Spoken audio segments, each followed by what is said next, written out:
मुफ्ती सैयद साजिद नकवी से चीन में बलूचिस्तान के मुख्तलिफ यूनिवर्सिटियों में, जिनमें university of Balochistan, Lasbela university और यूनिवर्सिटी ऑफ ग्वादर शामिल हैं, के प्रोफेसर्स का मुतालाती दौरा।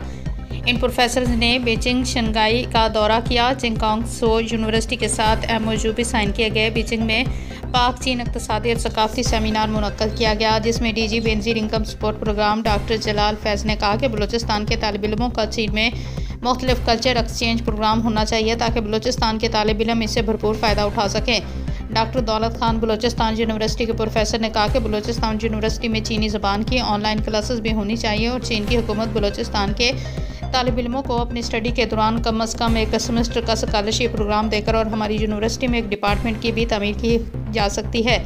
लसबेला यूनिवर्सिटी की प्रोफेसर डॉक्टर लतीफ़ा मंसूर ने कहा कि चीन की यूनिवर्सिटियों से हमारे तालिब इल्म और उस्ताद अकराम सकाफ़ती तबादला प्रोग्राम के तहत ट्रेनिंग कर सकते हैं। टेक्निकल ट्रेनिंग भी करवाई जा सकती है। तालिब इल्मों को इसका बहुत फ़ायदा हो सकता है और फ़ायदा उठा सकते हैं। DG student affair doctor Nasir Abdul का कहना था कि यूनिवर्सिटी ऑफ बलूचिस्तान 12,000 से ज़ायद तालिब इल्मों पर मुश्तमिल बलूचिस्तान की सबसे बड़ी यूनिवर्सिटी है। हमारी यूनिवर्सिटी के तालिब इल्मों के साथ उस्ताद को भी ट्रेनिंग देनी चाहिए ताकि वो अपना तजर्बा तालिब इल्मों के साथ शेयर कर सकें।